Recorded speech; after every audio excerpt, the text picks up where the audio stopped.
일터소명 이야기 묵상, 우리의 일터, 밥터, 복터, 꿈터, 모은 영상입니다. 일에 대한 정의가 단순하지는 않지만 생계 대책이 마련되지 않아도 계속 일하러 나오기는 쉽지 않습니다. 돈 때문에만 일한다고 말하면 좀 천박해 보이지만 돈 때문에 일하는 것이 당연합니다. 우리의 일터는 밥터입니다. 먹고 살기 위해서 일하는 것은 부끄러운 것도 아니고 천한 것도 아닙니다. 고상한 직업의 목적 중 하나입니다. 요셉은 애굽에서 고생하다가 드디어 총리가 되어 7년간의 풍년과 7년간의 흉년을 대비하여 애굽이라는 큰 나라를 이끌어갈 책임이 주어졌습니다. 7년 풍년 동안의 요셉은 소출의 20%를 세금으로 걷어서 엄청나게 많은 곡식을 저장했습니다. 거의 농사가 되지 않는 흉년 동안에도 사람들을 먹여 살려야 했기에 곡식 저장이 매우 중요했습니다. 요셉은 이미 그런 방법을 알고 있었습니다. 어린 시절에 집안에서 농사를 지어봤습니다. 친위대장 보디발의 집에서 집안 살림을 책임지며 창고를 운영해본 경험도 있었습니다. 그런데 7년 풍년 후에 흉년이 2년쯤 끝났을 때 애굽 백성은 아무것도 가진 것이 없었습니다. 애굽 백성도 풍년 동안에 곡식을 틀림없이 저장했습니다. 그런데 그들이 저장해둔 곡식은 이미 다 먹었습니다. 모아두었던 돈으로 양식을 사서 먹었을 겁니다. 나중에는 자기들의 가축, 그리고 논밭, 집, 심지어 자기들의 몸까지 팔아서 곡식을 사야 했습니다. 이런 상황에 대해 창세기가 이렇게 알려줍니다.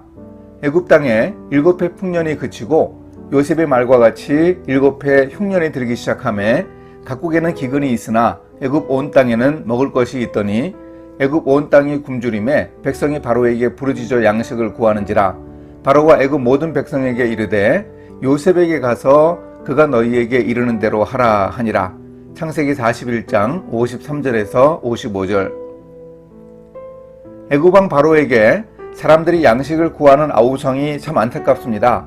그때 바로가 했던 말이 인상적입니다. 요셉에게 가서 그가 너희에게 이르는 대로 하라. 밥 문제는 요셉이 책임진다고 바로가 단언했습니다. 요셉에게 가라. 요셉이 너희에게 밥을 줄 것이다. 요셉이 밥통이다.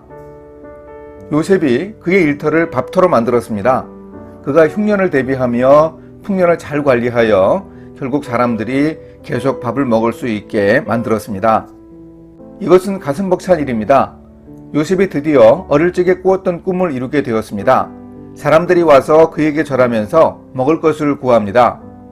그렇게 요셉은 세상 사람들을 살리게 되었습니다. 밥터인 일터에서 요셉은 이렇게 의미 있는 일을 했습니다. 오늘 우리도 우리가 일하는 일터를 밥터로 삼아야 합니다. 우리는 우리가 일한 대가로 우리 가족을 부양합니다. 밥터의 1차적인 의미는 바로 가족 부양입니다. 우리도 돈을 벌어 생활해야 합니다. 미래를 준비하고 사람답게 살아야 합니다. 그래서 우리 일터는 밥터입니다. 또한 우리는 일하면서 회사가 돈을 버는 일에 기여해야 합니다. 일터의 밥벌이를 효과적으로 잘할 수 있어야 합니다. 아울러 우리가 속한 기업이 돈을 많이 버는 일만으로 만족하지 않고 우리의 일을 통해 세상의 사람들에게 먹을거리를 제공한다는 밥터의 기능을 다해야 합니다. 물론 우리 일터는 밥터인 것만은 아닙니다. 우리가 하는 일에 또 다른 기능이 있습니다. 함께 기도하십니다. 우리를 일하게 하신 하나님 참 감사합니다. 우리의 일을 통해 저와 우리 가족의 경제적 필요를 채울 수 있도록 인도해 주소서.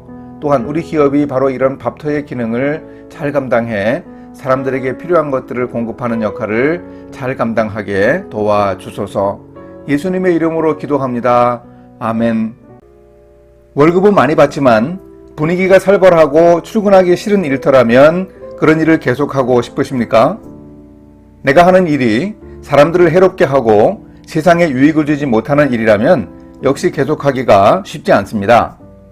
그런 일터에서 하는 일에는 보람이 없습니다. 우리가 하는 일에 의미가 없으면 안 됩니다. 일은 행복을 가져다 주고 즐거움을 느껴야 합니다.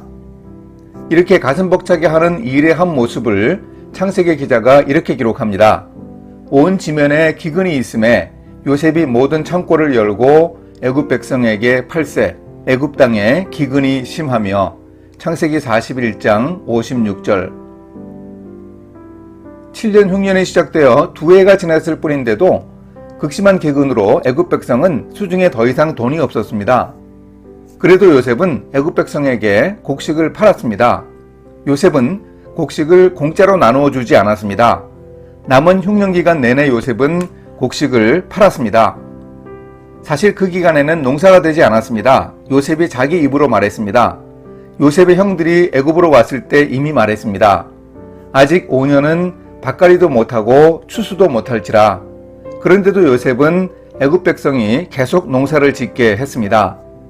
해마다 애굽 백성에게 일정한 곡식을 나눠주며 농사를 짓게 했습니다. 농사가 잘 안 되어도 매해 그렇게 하도록 했습니다. 추수 후에는 수확의 5분의 1을 세금으로 거두었는데 당시 소작농에게 지주들이 수확의 절반을 받았던 것과 비교하면 매우 관대한 세금이었습니다. 농사도 잘 되지 않고 그 사실을 알고 있는데 매해 계속 농사를 지으라면서 요셉이 곡식을 계속 팔았던 이유가 무엇이겠습니까? 경제적인 측면으로 가만히 생각해 보십시오. 만약에 남은 흉년 5년 동안에 애굽 백성들이 농사도 짓지 않고 그저 공짜로 곡식을 받아먹고 살았다면 어떻게 되었을까요? 염려는 했겠습니다. 그런데 애굽 백성이 공짜로 곡식을 받았다면 굶고 어려움 겪는 사람들이 더 많았을 것입니다. 근로 의욕이 없는 사람들은 삶의 의미를 잃어서 더 쉽게 죽음에 다가서곤 합니다.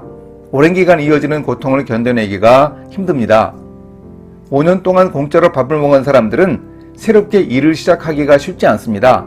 근로 의욕이 사그라지기 때문입니다. 복권에 당첨된 사람들 중에 많은 사람이 얼마 뒤에 하던 일을 그만둡니다. 그러면 복된 인생을 살아갈 가능성이 적습니다. 비즈니스가 사람들에게 힘을 줍니다. 힘들어도 일하면 그 일이 의미와 보람을 안겨줍니다. 농사를 지어 수확하면 쭉정이가 더 많다고 해도 계속 농사를 짓도록 했던 일이 중요합니다. 이렇게 요셉은 일터를 복터로 만들었습니다. 남는 것이 없는 장사도 해야 한다는 겁니다. 손해가 되어도 일을 그만둘 수는 없습니다. 어떤 사람들은 비판합니다.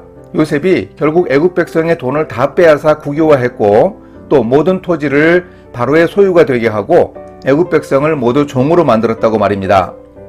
국가의 모든 재화를 중앙 집권화해서 결국 부익부 빈익빈을 초래했다는 겁니다. 애굽만이 아니라 고대 근동 지역의 경제를 초토화한 장본인이라고 비난합니다. 제국주의의 식민지 침탈과 뭐가 다르냐고 비판하는 목소리도 있습니다. 그런데 생각해 보십시오. 만약 그 심각한 7년의 흉년을 극복해야 하는 상황에서 요셉이 국가의 부를 중앙 집권화하고 사람들에게 근로 의욕을 북돋우면서 곡식을 대출하지 않았으면 어떻게 되었을까요?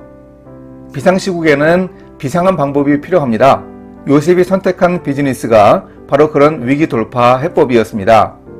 요셉은 기근의 때에 곡식을 팔아서 결국 애굽 경제를 살려냈고 일터를 복터로 만들었습니다. 함께 기도하십니다. 창조 명령을 통해 사람에게 복을 주신 하나님, 생계를 해결하는 것뿐만 아니라 이를 통해 사람을 축복하고 세상을 복되게 할 수 있도록 인도해 주소서. 요셉처럼 일터를 복터로 만들어갈 수 있도록 주님이 함께하여 주소서. 예수님의 이름으로 기도합니다. 아멘. 우리 일터는 밥터와 복터이면서 동시에 인생의 목적과 방향을 알려주는 꿈터입니다. 우리 인생의 사명을 실현하는 마당입니다. 일하면서 어떤 꿈을 꾸십니까? 요셉이 그의 일터인 애굽 궁궐에서 꿈을 이뤄내는 모습을 성경은 이렇게 표현합니다. 온 지면에 기근이 있음에 요셉이 모든 창고를 열고 애굽 백성에게 팔세, 애굽 땅에 기근이 심하며 각국 백성도 양식을 사려고 애굽으로 들어와 요셉에게 이르렀으니 기근이 온 세상에 심함이었더라.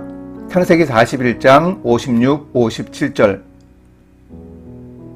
요셉의 예언대로 7년 풍년 후에 흉년이 시작되었을 때 요셉은 모아둔 곡식을 팔았습니다. 요셉이 곡식을 계속 팔았던 일은 중요한 영적 의미 하나를 남겨줍니다. 요셉은 곡식을 팔아 세상 사람들을 살렸습니다.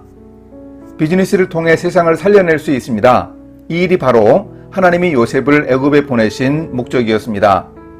요셉이 어린 시절에 하나님이 꿈꾸게 하신 바로 그 인생의 소명을 이룰 수 있었습니다. 요셉에게는 비즈니스가 세상을 살리는 도구였습니다. 또한 요셉의 비즈니스는 애굽 백성에게만 한정되지 않고 기근을 겪는 주변의 여러 나라 사람들에게 확대되었습니다. 각국 백성도 양식을 사려고 애굽으로 들어와 요셉에게 이르렀다는 표현은 가슴 벅찹니다. 애굽 백성뿐만 아니라 각국의 백성을 요셉이 살렸습니다. 그들이 요셉에게 와서 풍년 기간에 저장한 곡식을 사서 살아갈 수 있었습니다. 온 세상에 기근이 심했지만 결국 요셉을 통해 그렇게 많은 사람에게 복과 생명을 확산할 수 있었습니다. 얼마나 가슴 벅찬 일입니까? 그렇게 찾아온 사람들 가운데 요셉의 형제들이 있었습니다.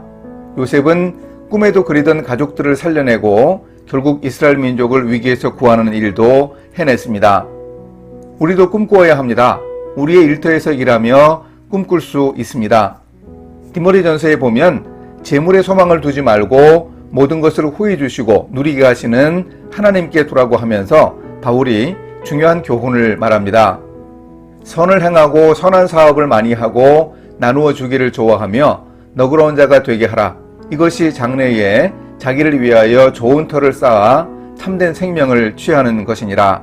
디모데전서 6장 18, 19절. 사람들에게 선한 사업을 많이 하고 나누어 주는 너그러운 사람은 장래에 자기를 위해서 좋은 터를 쌓는 것이라고 합니다. 현세가 아니라 장차올 다음 세대에 확고한 터를 세우는 것이라는 점이 고무적입니다. 나누어 주기를 좋아하고 너그러운 자가 되라고 합니다.